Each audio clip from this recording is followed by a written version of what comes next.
Queridos, eu pensando e orando ao Senhor no tema que nós falaríamos hoje, e já há bastante tempo, já há mais de 2 semanas eu venho buscando um tema.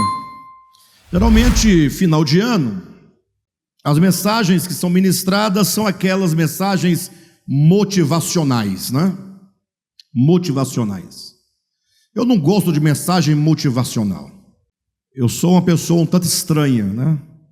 Eu gosto muito da verdade, ainda que ela doa. Mas só a verdade liberta, nada mais liberta. Não que não haja uma mensagem motivacional que seja boa. A de hoje, ela é excelente e é motivacional, mas não é no sentido como se ouve de autoajuda. Essa palavra autoajuda, que não ajuda ninguém, só atrapalha. Você vai viajar, várias vezes aconteceu de eu chegar no aeroporto, Jane não trouxe nenhum livro para ler, 2 horas de voo, 1h30 de voo, sem ler nada, tem que ler alguma coisa, porque ficar fazendo o quê? Olhando para as nuvens não dá. Aí não, aqui tem uma livraria, você entra na livraria, aí só tem livro de autoajuda, 7 passos para a felicidade. Aí você encontra outro livro, o primeiro passo para os 7 passos da felicidade. E não é por aí que as coisas acontecem, né? Então essa ideia de motivação nesse sentido, não. Então está todo mundo pregando que vamos agora programar o ano de 2026, vamos planejar, vamos, como é que fala para Josué? Projetar, a palavra é projetar o ano. Aí você faz vários planos, plano para emagrecer, conclui o ano com 5 quilos a mais. Eu já não faço plano, eu não vou fazer plano para emagrecer, acabou. Não que eu não possa emagrecer, não, mas tem que ser uma decisão, e não ficar mentindo para mim, não vai dar certo, esse ano eu vou para a academia, esse ano eu vou passar num concurso, esse ano, e todo mundo dizendo que vai dar certo. Feliz ano novo, do que ano novo e que felicidade é essa que está falando? Não dá para entender, porque entra ano, sai ano, e a vida não muda. A vida não muda, casamentos acabando, não há mudança de comportamento, não há mudança de tratamento, não há reflexão, não há quebrantamento, não há abandono das coisas ruins, é uma repetição incansável de problemas que nós mesmos carregamos e somos responsáveis.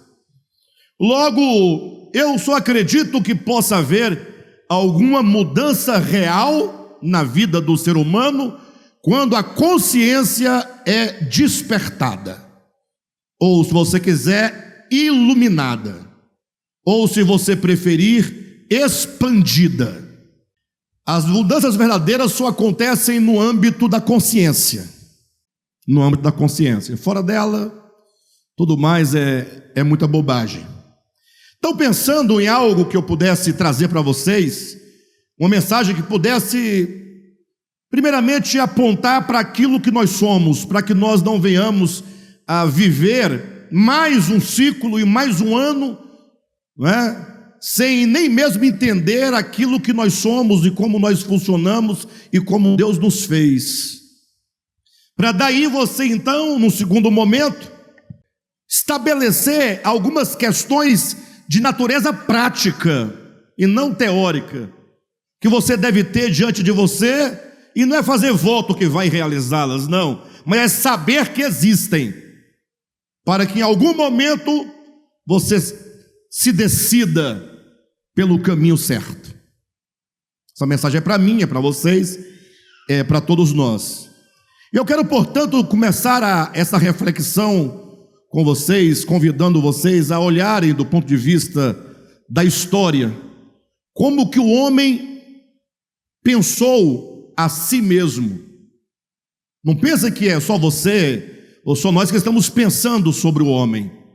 Essa é uma questão antiga, desde os antigos. Na verdade, quando os homens se despertaram no primeiro momento para saber, porque houve um grande período da história da humanidade em que os homens eram simplesmente guiados por mitos, deuses e sacerdotes.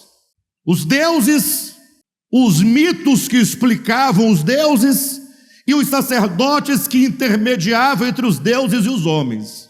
Daí você já sabe, né? Quando você tem um quadro como esse, os deuses, os homens, os mitos que explicam os deuses em relação aos homens, e um sacerdote no meio, você já sabe, vai haver manipulação. Quando alguém se coloca entre você e Deus, e diz que vai explicar Deus para você, e vai construir a imagem de um Deus, e vai te entregar um Deus fabricado, à luz da mitologia, da filosofia, ou de qualquer coisa que seja, não tem como dar certo. Por quê? Porque num quadro como esse, os homens terceirizam a sua responsabilidade de investigar e de conhecer.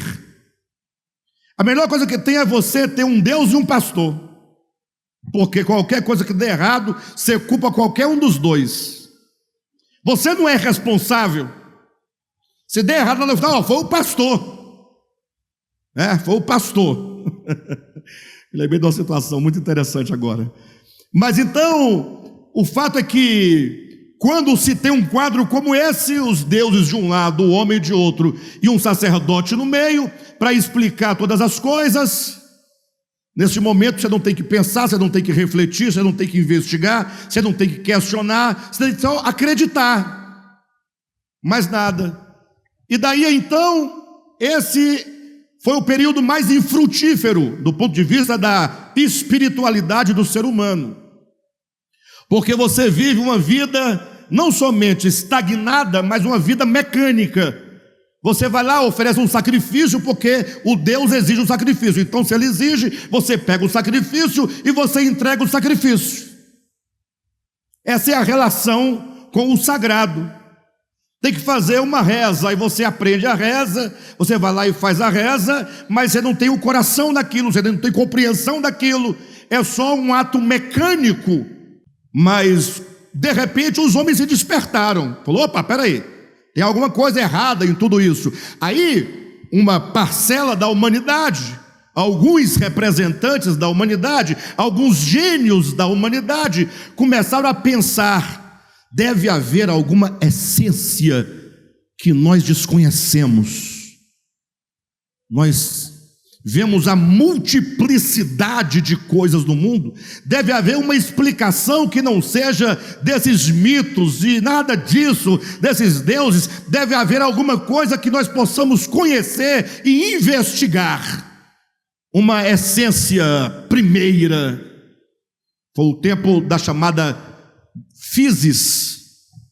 Os homens queriam encontrar por detrás desse acidente, que são as coisas como nós vemos, por detrás da matéria, por detrás das coisas, esses gênios da humanidade falaram: deve haver uma coisa. Aí um disse: não, deve ser a água, o princípio de todas as coisas. O outro diz: não, é o fogo. O outro diz: não, é o ar. Então, por um grande período desse início do pensamento ocidental, os homens estavam com os olhos voltados para o cosmos e querendo entender qual era a substância geradora, criadora, sustentadora, princípio único, fundamental, radical da existência do universo. Mas houve uma mudança, num dado momento houve como que uma virada nesse pensamento. E é assim que a humanidade caminha, é assim que você caminha, é assim que todos caminham, degrau após degrau. De repente apareceu um homem na Grécia que voltou os olhos para dentro de si. Ele se percebeu homem. E aí, ao invés de começar a buscar uma essência externa, algo, né, que subjazia como fundo, orientador, fundador de tudo. Ele olha para si e ele começa a falar sobre a alma humana. Esse homem chamava-se Sócrates. Não é filosofia não, tá? É só para a gente caminhar entendendo como que nós pensamos o homem. Só que não era o conceito de alma que nós temos hoje. Não é o conceito de alma segundo o hebraico, segundo o grego, segundo os judeus, segundo o cristianismo, não. Era apenas o entendimento de que o homem tinha uma razão, só que essa razão era direcionada para a ética, para uma vida boa em sociedade. Como nós podemos usar a nossa razão, desenvolvê-la como virtude para viver na cidade, em relação de uns para com os outros. Puxa, já é alguma coisa, porque se você parar para pensar, no mundo vegetal e no mundo animal não existem estas preocupações, nem com o cosmos, nem com o homem. Ou existe?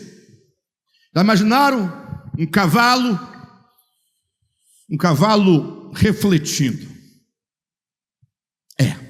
Deve haver alguma substância.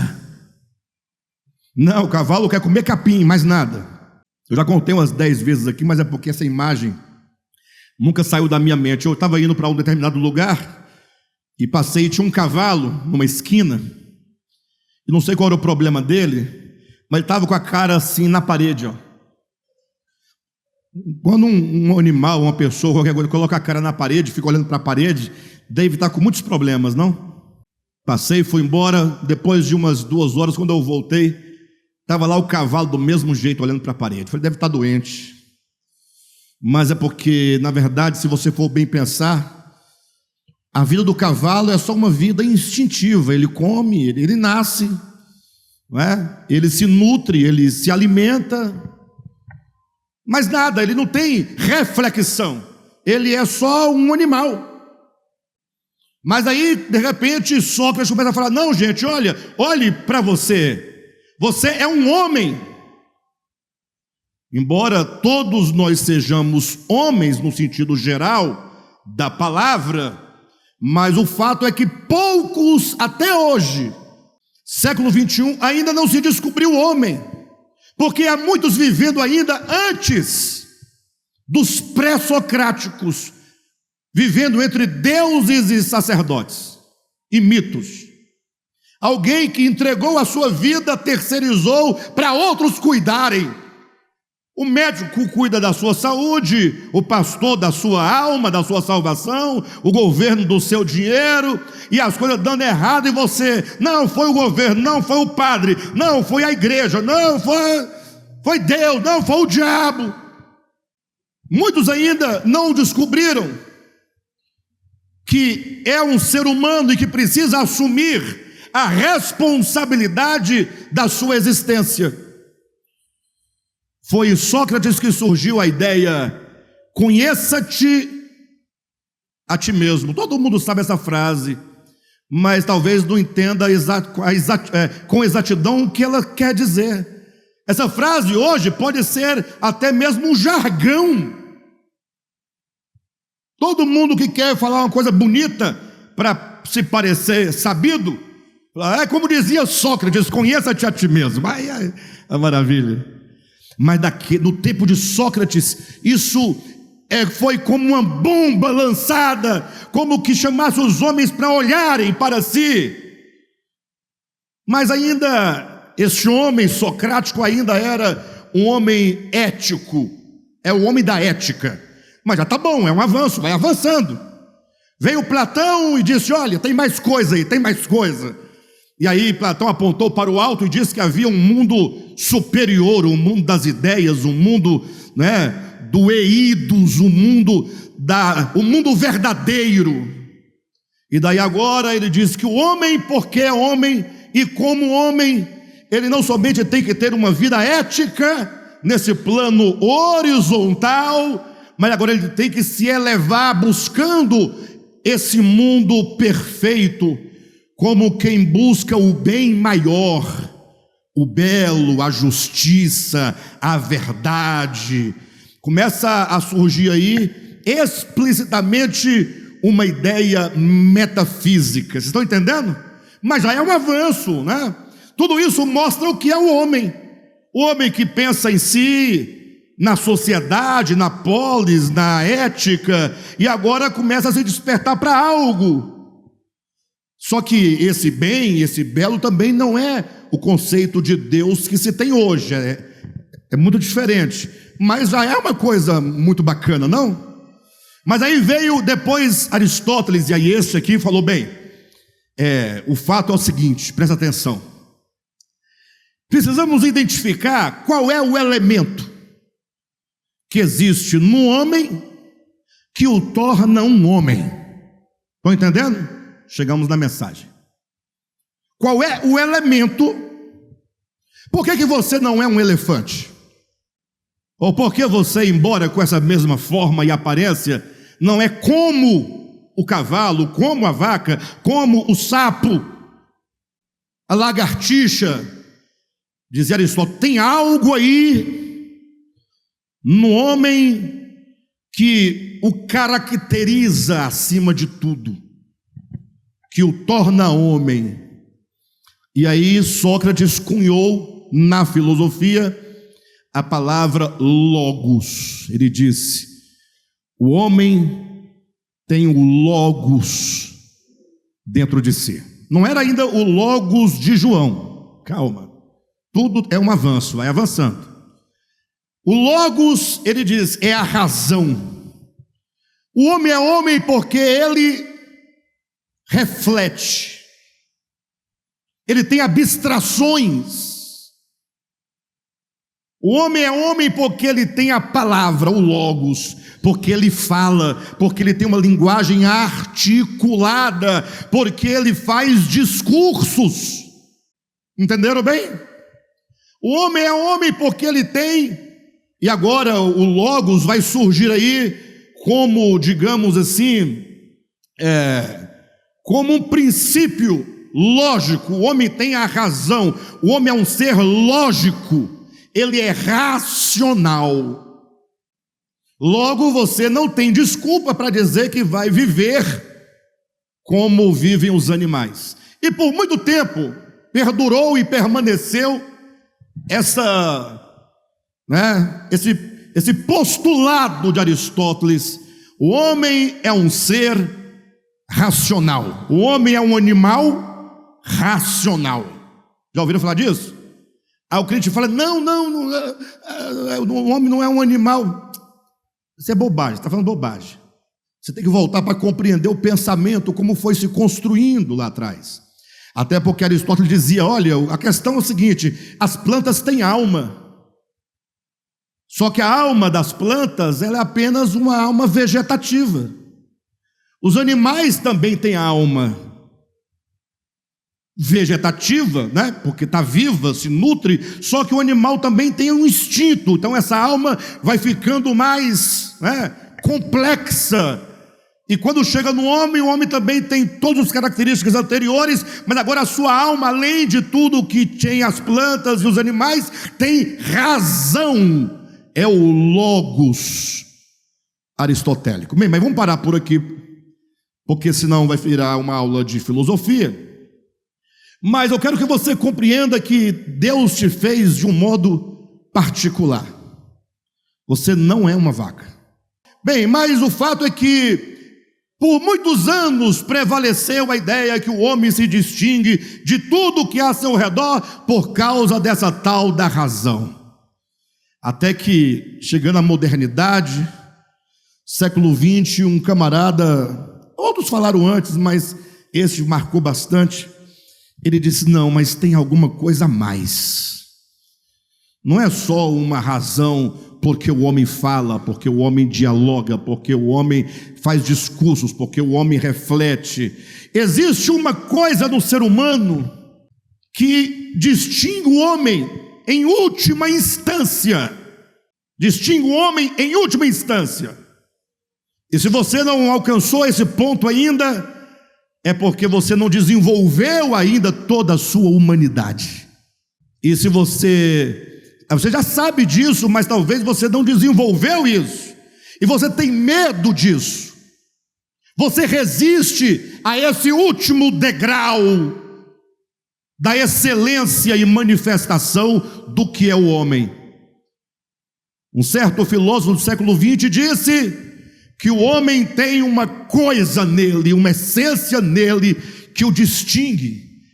Ele diz: o homem, quando ele se abre para a verdade, porque o homem na maioria das vezes está fechado à verdade, porque ele acredita em Papai Noel, acredita, pastor, ninguém acredita, gente adulta acredita, você acredita, porque você, e o pior, é melhor uma criança que acredita porque pensa que ele existe, do que você, sabendo que ele não existe, se emociona diante dele, de um velho usando, ou de um novo usando uma barba, né,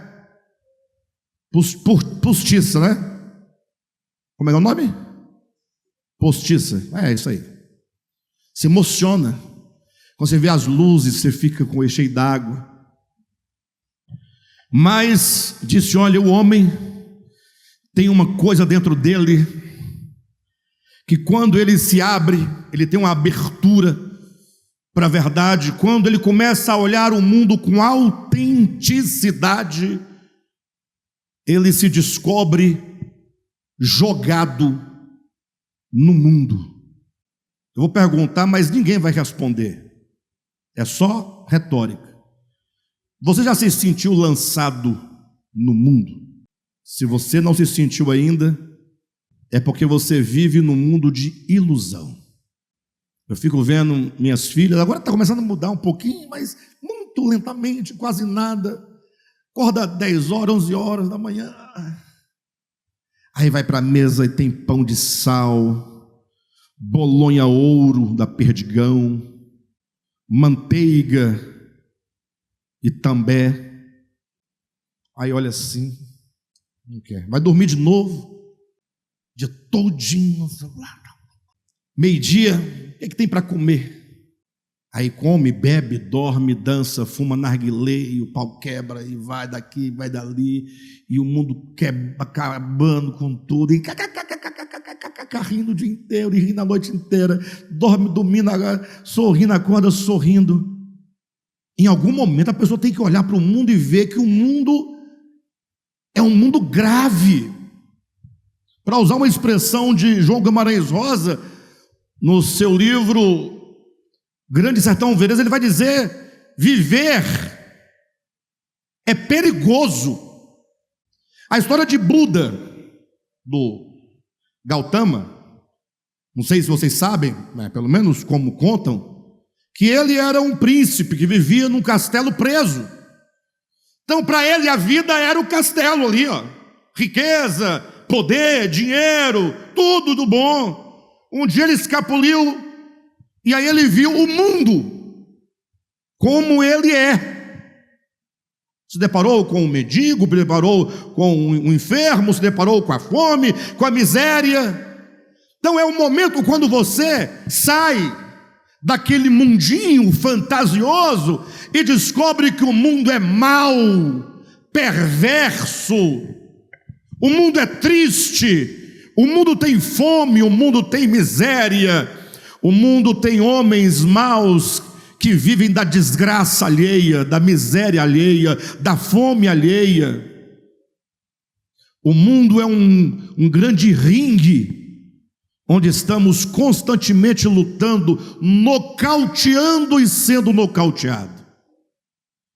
Alguém disse que o homem, ele é capaz de se erguer de entre a criação infra-humana, e porque o homem é humano, ele se ergue e ele percebe algo que ninguém percebe, que não seja o próprio ser humano.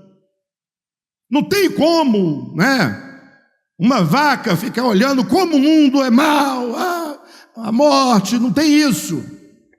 Então, Heidegger diz que o homem, num dado momento, tem algo, esse tal, não vou falar o nome para não criar dificuldades, mas tem algo dentro de si E esse homem se percebe lançado no mundo, e quando ele se percebe lançado no mundo, ele descobre uma coisa, ou melhor, ele sente uma angústia. O homem é capaz de se angustiar, e quando o homem se angustia diante do mundo como ele é, esse homem se vê como um ser para a morte. Olha, um ser para a morte. Já chegou nesse nível? Que você é um ser para a morte? Bem, até agora, nenhum deles transcenderam nada. Até agora, se parasse a mensagem aqui, você ia para casa como um desgraçado. Porque a despeito de quanta coisa boa todos eles disseram e pensaram, essas coisas, elas não, podem não mudar muita coisa na sua vida. Porque existe um para além da morte. Existe um para além. Os homens foram até a morte, descobriram a morte. Mas uma coisa é certa, se a morte é o fim, então vamos quebrar o pau, vamos tocar o terror. Dostoiévski diz que se não há eternidade, então, se não há Deus, para que você vai fazer o bem? Ou seja, perde-se o sentido. Existe, na verdade, um para além da morte, como já dizia o pregador no livro de Eclesiastes. Se você não leu, leia, ainda este ano. São 12 capítulos. O pregador, muito provavelmente Salomão, foi um homem que desde o capítulo 1 ele vai contando a vida dele. O escritor do livro Eclesiastes já estava velho, já estava para morrer, e ele resolve fazer uma retrospectiva da sua vida. E ao fazê-lo, ele vai dizendo: olha, tudo que alguém poderia realizar no âmbito desta existência, e ele vai usar a expressão debaixo do sol para se referir a esta existência, eu fiz. Nada ele deixou de fazer ou de realizar, experimentou de tudo, bem, do seu tempo, né? De modo que dinheiro, prazeres, riquezas, sabedoria, mulheres. Salomão teve quantas mulheres mesmo? No total 1000. Não sei se eu o chamo de felizardo ou de infelizardo. As duas coisas estão juntas, né? E Salomão gostava dessas coisas. Ele gostava tanto que ele deu à mulher uma alcunha que ninguém depois de Salomão conseguiu dar à mulher uma alcunha melhor. Alcunha deu um apelido, um nome, uma nomenclatura, uma designação para se referir à mulher. Ele disse: delícias dos homens. Nunca ninguém conseguiu dar um outro nome melhor. Das delícias dos homens, de Salomão, mulheres e mulheres. Ele dizendo que ele experimentou de tudo, e das delícias dos homens, mulheres e mulheres. Um homem experimentado em tudo. Houve até, ou há até alguém, ou alguns, que dizem que ele fumava até maconha. Tem um que diz isso aí por aí. Porque diz que o texto bíblico diz: de todos os prazeres, tudo que os meus olhos viram, eu não neguei. Então essa pessoa resolveu incluir a maconha. Mas também pouco importa. O que importa não é a mulher, a delícia dos homens, não é a maconha, tudo isso é bobagem, porque ele vai dizer, como síntese da sua fala, que tudo que há debaixo do céu é nada, é vaidade. E dedicar a sua vida a isso é correr atrás do vento. Daí ele gasta 11 capítulos para poder enumerar ponto a ponto tudo que ele fez, tudo que ele realizou, tudo que ele conquistou, tudo que ele experimentou, para quando chegar no capítulo 12, ele fala assim: olha, lembra-te, pois. Esse pois, na verdade, conclui e ao mesmo tempo explica, não do ponto de vista da gramática, mas do ponto de vista do sentido, da hermenêutica de todo o livro, explica que tudo que vem para trás desse pois, é como que ele dissesse: uma vez que não tem futuro, porque é vento, é vaidade, porque um dia vai acabar. Então, diante disto, lembra-te, poxa, do teu Criador. É como que abrisse no capítulo 12 uma janela no céu e fizesse o homem olhar para além do sol, como que dissesse: existe uma realidade que é eterna, que é superior, para além de tudo que é transitório.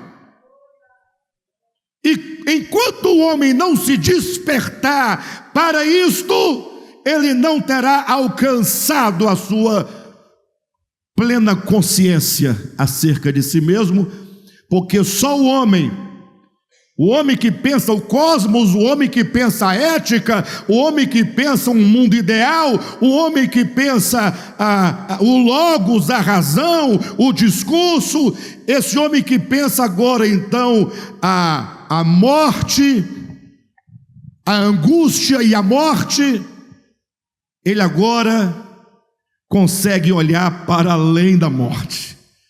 Só o homem. Se perguntar, o que é o homem? Ora, o homem é tudo isso. O homem é o único ser sobre a terra capaz de pensar a sua finitude. Você é finito. Suas forças são finitas, sua capacidade é finita, sua saúde é finita, seu dinheiro é finito, sua felicidade é finita. Tudo o que diz respeito a você neste mundo é finito. Alexandre, o que quer dizer essa expressão tão bonita? Finitude. É que acaba,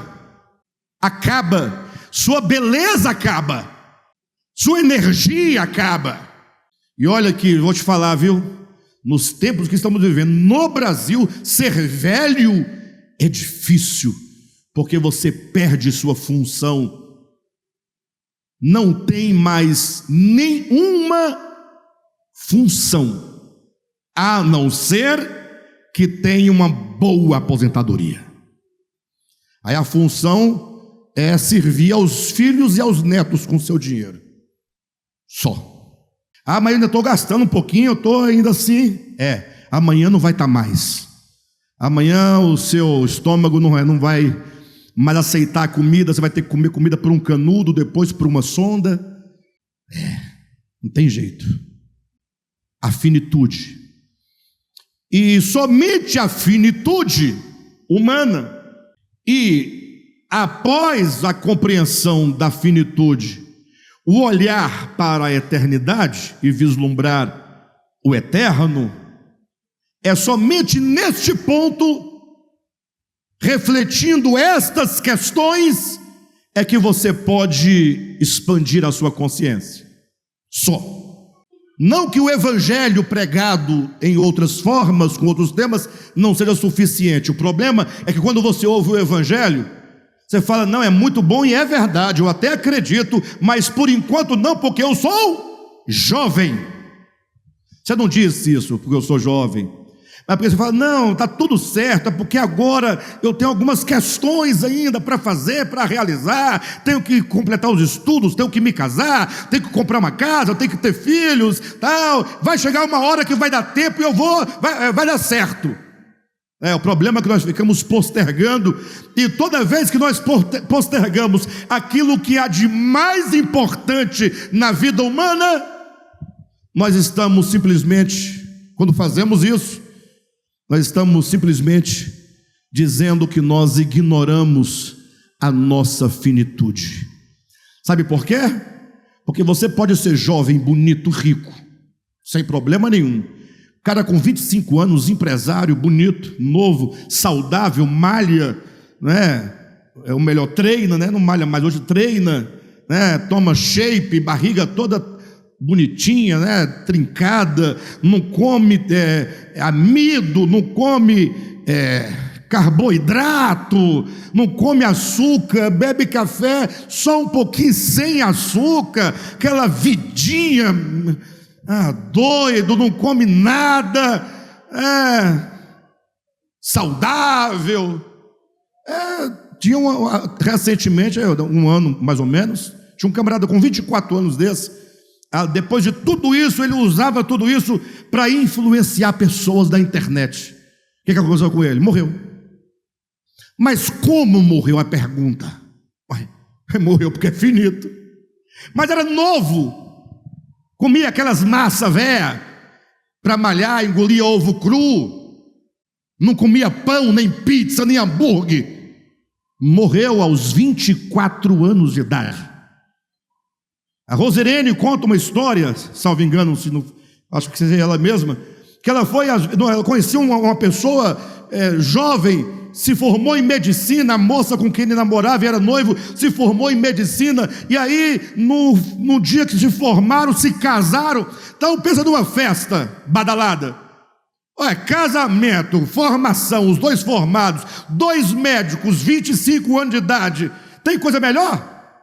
Alegria, chama todo mundo tal. Aí o noivo lá, na hora, vamos dançar. E aí ele pega uma tacinha que estava tomando um champanhe, ele colocou no bolso da calça, enquanto dançava, aquele talinho, não é talinho que fala, não tem a taça, mas uma hastezinha.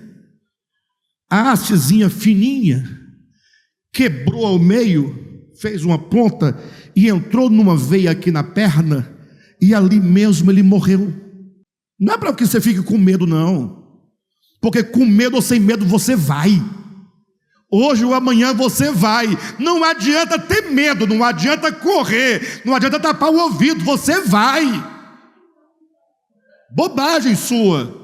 Agora eu quero despertar a tua atenção para o fato de que você não sabe nem o dia nem a hora. Esse é o problema. Eu queria saber o dia e a hora, se bem que eu sei a época, mas não sei o dia nem a hora. Porque se você soubesse o dia e a hora, aí você ia administrar e gestar melhor a sua vida para o que interessa. Eu vou usar o restante do meu tempo para falar para você algumas coisas que te interessam. Mas antes de falar das coisas que interessam, eu falei do rapaz que foi dançar e morreu assim. Eu vi uma reportagem a semana passada, foi um vídeo na verdade, e aí eu fui pesquisar na internet para saber se o vídeo não era fake news, porque hoje em dia você não confia mais em nada, não é isso? Aí eu fui pesquisar, ver se passou nos jornais, porque eu achei um absurdo. E era verdade. O senhor saiu à tarde de casa, bermudinha, sandalinha, camisetinha, vai da padaria comprar pão. Sabe quando você sai da sua casa assim, a padaria é do outro lado da pista? E você vai? Tem algum perigo isso? Bairro não tem violência, não costuma ter. Você nunca viu tiroteio na sua rua, né? Os carros, quase não tem carro passando. Todo mundo te conhece, estava morando lá há 50 anos naquele mesmo lugar. Velho saudável, fazia tudo, academia, não tinha doença. Vai e sai de casa. Quando vai saindo assim, que vira para o lado de cá, vem uma cachorrada, uns 7, 8 cachorros correndo na rua, um atrás do outro. Já viu? Aqueles cachorros vêm correndo assim. Um desses cachorros bateu na perna do velho, que fez ele voar assim, que caiu no chão e morreu. Morreu de quê? De cachorro. Vocês estão rindo por quê? Porque é inusitado. É inusitado. Ninguém vai imaginar, eu vou morrer atropelado por um cachorro. Ninguém imagina isso. Então quer dizer que você não pode fazer nada, a sua vida está por um fio. Passou um cachorro, você morre, ele te derruba, você cai, bate a cabeça no asfalto, no meio do fio e morre. Bem, se você, porventura, compreende que o homem tem essa tal de finitude, olha para mim, o conselho que eu te daria é que você, não sabendo nem o dia nem a hora e sabendo que você vai, primeira coisa, pare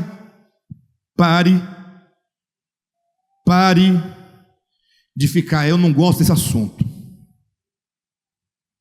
É o único assunto que você deveria pensar todo dia, porque é o único assunto que te faz reconhecer, puxa vida, eu tenho que agir, a vida é urgente. Você gosta da vida? Lógico que você gosta da vida, então você tem que viver da melhor maneira possível. Passaríamos aqui o ano inteiro, ou o restante desse ano inteiro, falando as inúmeras coisas que nós deveríamos atentar, mas o tempo não dá. Eu separei algumas aqui e vou começar a elencar para vocês. A primeira está em Lucas capítulo 13. Não vou ler, eu vou citar, porque os textos são longos, mas são textos conhecidos. Qualquer coisa vocês anotam em casa, vocês leem e vai dar certo. A primeira questão é um episódio que está lá no Evangelho de Lucas, e é a chamada a parábola do lavrador, aquele louco, que Jesus falou, louco, essa noite despedirão a tua alma, lembra?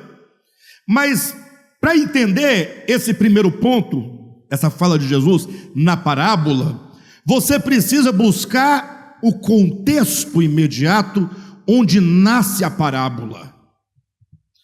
Você nunca vai entender nenhuma parábola se você não entender por que aquela parábola foi pronunciada. Porque a parábola é uma resposta a um problema que aconteceu. Então, a parábola tem que ser compreendida e aplicada a partir da sua raiz. Está lá Jesus passando, andando, né? Acho que é Lucas 14, deve estar na Bíblia aí, vocês vão encontrar, está na Bíblia. E aí, lá vem um homem correndo, desesperado, e fala, mestre, opa, calma, o que foi? Estou com um problema, e só o Senhor pode me ajudar. O que foi? Ordena ao meu irmão que ele divida a herança comigo. Gente, tem coisa mais prática do que isso?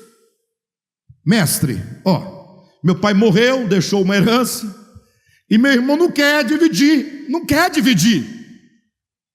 Isso acontece todo dia, talvez esteja acontecendo com você agora. E aí Jesus, o Evangelho, olha para ele e diga assim, a primeira coisa que ele fala, olha, quem foi que me constituiu juiz entre você e o seu irmão? Em outras palavras, não envolva Jesus nas suas brigas por herança. Toda vez que tiver um problema de herança e você se envolver, é porque é meu direito. Ninguém disse que não é seu direito. O problema é só o Evangelho. Mas o que tem a ver? Herança é direito, é constitucional. Não, o problema não é isso. Eu sei, é direito seu, o dinheiro está tudo certo, você não está errado. O erro seu é o que, em nome de um pedaço de terra, você fará com os seus relacionamentos. Você vai ferir, vai ser ferido, vai machucar, vai ser machucado.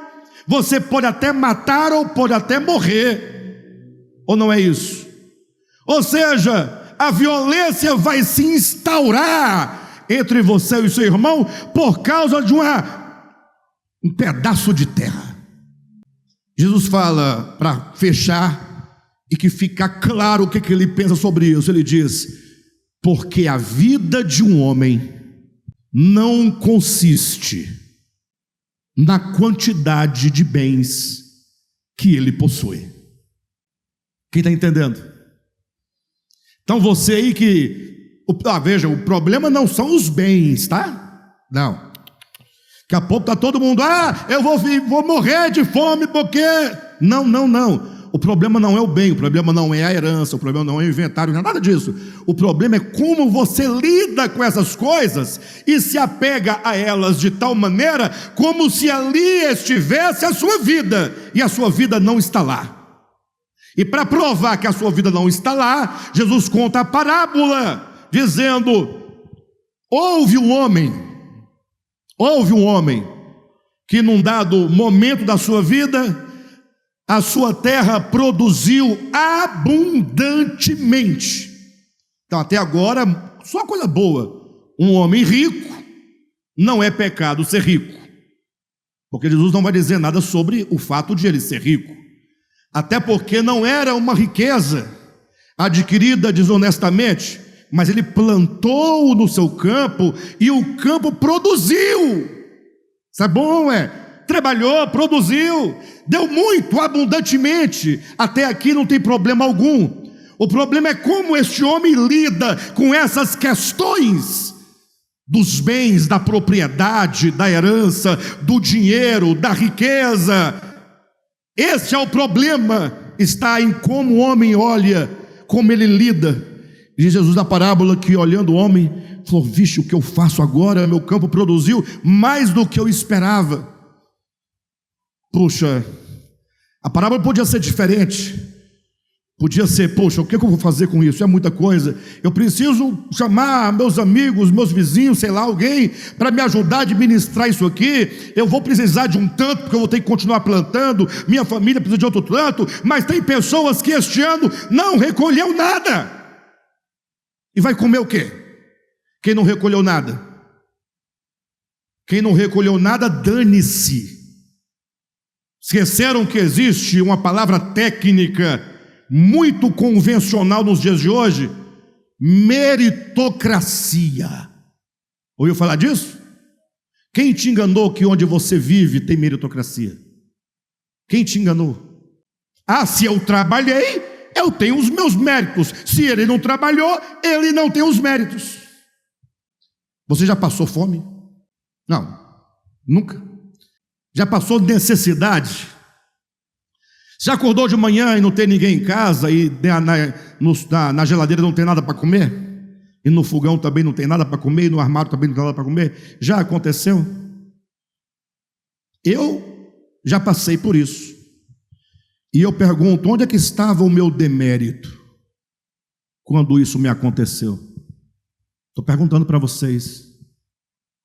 Onde estava o meu demérito? Não estava. Sim ou não? Só que naquela ocasião, toneladas de comida iam para o lixo. Já foram à padaria pedir pão? Lá por detrás, na fornalha? Porque você não tinha o que comer? Se o seu filho, a Andresa, tem um filho com Gleitinho, digamos. A Andresa e o Gleitinho são duas pessoas muito bem-sucedidas. A Andresa se formou em Direito, mas quando acabou, eu perguntei: e aí, você vai para onde agora? Eu falei: agora vou mexer com artesanato. Lembra disso? Eu falei: pronto. A mulher endoidou de vez. Se formou em Direito, ao invés de continuar estudando, fazer uma pós, se preparar. Não, eu faço artesanato, florzinha. Está feliz? Tá bom. Depois ela ainda continuou fazendo artesanato, mas colocou em segundo plano, resolveu: vou cantar, eu sou cantora profissional e ponto final. Ganha uma fortuna. Ganha uma fortuna. E para piorar, não, para melhorar, trabalha com o marido, que ganha outra fortuna. Vão junto, voltam junto. Canta em restaurante chique. Não canta aqui não. Canta num restaurante chamado Gasto. É vasto, né? Com V. É porque eu fui lá uma vez. Falei: esse nome está errado, não é vasto, é gasto. Aí eles têm um filho. Só que daí, ao mesmo tempo, um outro casal, né? Também tem um filho. Só que esse casal, coitado, não tem muito o que fazer, trabalha num comércio qualquer, ganha um salário pequenininho, vive aquela vida bem regrada da maioria dos brasileiros que vocês conhecem. Paga aluguel, etc, tal, tudo bem. Paga gás, tal, energia, água. Não é fácil. Não é fácil. Bandeja de ovo está um absurdo. O primeiro estava, né? Melhorou um pouco agora.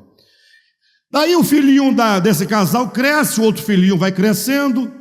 Quando chega na idade dos 6 anos, 5 anos de idade, agora é 5, eles têm que ir para a escola, sim ou não? Aí o filhinho daqui vai para a escola classe, sei lá no Sol Nascente, porque é lá que ele mora, sim ou não? Aí a Andresa coloca o filho dela no Galois, Mackenzie, vai estudar no Mackenzie. Lá estuda, aqui estuda. Lá, primeiro ano, segundo ano. Estão estudando juntos. Tem igualdade aqui? Eles estão partindo do mesmo ponto? Não, estou perguntando para vocês. Isso aqui não é política, não. Isso aqui é evangelho. Isso aqui é evangelho. Eles têm como concorrer? Essas crianças? Não, por quê? Porque no Mackenzie a educação tem qualidade. Aqui não tem. Pior, o filhinho da Andresa fez 16 anos de idade. Meu filho está se formando agora no ensino médio. Meu filho, eu vou te mandar lá para Alemanha. Você vai ficar 2 anos na Alemanha, estudando na Alemanha. O outro vai para onde? Vai para a casa da avó. Vai para a casa da avó. Como é que concorre, irmãos? Como é que concorre? Me fala. E cadê a meritocracia? Mas não é política, é o texto. Porque o homem, quando viu que tinha a sua safra tinha produzido excessivamente, ele fez a pergunta que não quer calar: o que eu farei com tudo isso? O que eu farei? E aí ele teve uma ideia espetacular. Já sei o que eu farei. Veio a luz, resplandeceu a luz, e ele disse: eu vou derrubar os meus antigos celeiros, porque são pequenos e velhos, e vou reconstruir novos celeiros, novos e maiores, e vou armazenar tudo, porque afinal de contas, tudo isso é meu. Ele está errado? É dele? Ele roubou? O problema é que a justiça humana faz a pergunta errada. A pergunta humana diz assim: mas quem plantou? Ele. De quem é a terra? É dele. Quem colheu? Ele. Logo tudo é dele. E ele disse: vou fazer tudo novo e vou armazenar. E quando estiver tudo armazenado, preste atenção, então eu direi a minha alma. E aqui está a chave do texto. Ele está misturando bens materiais com alma. Ele está achando que a alma dele vai escapar porque tem bens. Você tem uma alma, meu irmão, e a despeito de quanto dinheiro você tenha, nada disso diz respeito à sua alma, porque quando você menos esperar, a alma sai e tem que ir embora. E aí é onde entra o problema. Jesus Cristo disse, para fechar a parábola: louco, não é um xingamento. Hoje louco é um xingamento, mas por muito tempo louco foi usado como tolo, como insensato. Você não pensa? Coloca a sua cabecinha para pensar que nesta noite, te pedirão a tua alma.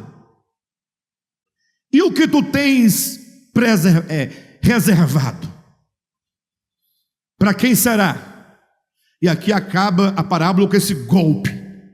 Para quem será? Aí a gente pode continuar desenvolvendo. Vai ficar para o filho, vai ficar para os netos, vai ficar para a mulher nova que vai se casar com um vizinho mais novo do que você, que vai herdar suas terras, os teus bens, e vai herdar a tua mulher, e vai andar no seu carro, vai dormir na sua cama, vai, abre o olho, o Jorge hoje está terrível, ele não quer não. Bem, mas pessoal, vocês estão entendendo?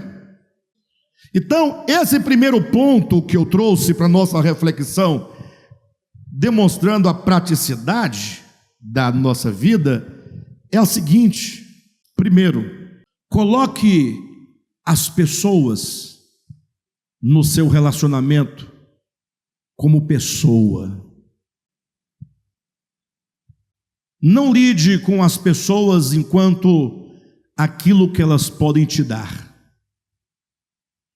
porque qualquer coisa que der errado nessa relação mercantil, se o problema seu for esse, você vai ter um grande problema. A avareza, o problema da riqueza. O dinheiro é chamado na Bíblia de riqueza de origem iníqua. Iníqua. Não que, ele não disse que ele é ganho de maneira desonesta. É origem. O dinheiro nasce na sociedade, né? Nasce como uma invenção do homem. E a origem no coração do homem, quando cria o dinheiro, é sempre explorar, é sempre ganhar.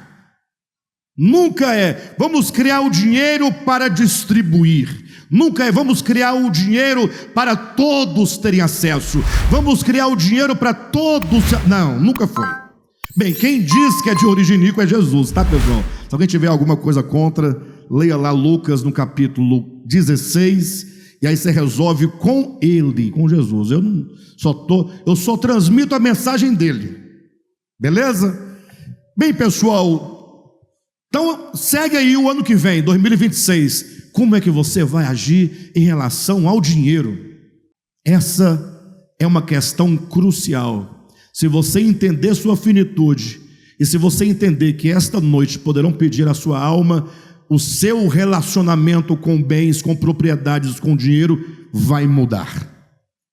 Você não vai atropelar mais ninguém, não vai adquirir inimizade com ninguém, você não vai explorar ninguém, você não vai humilhar ninguém por causa do maldito dinheiro. Enquanto origem iníqua, tá?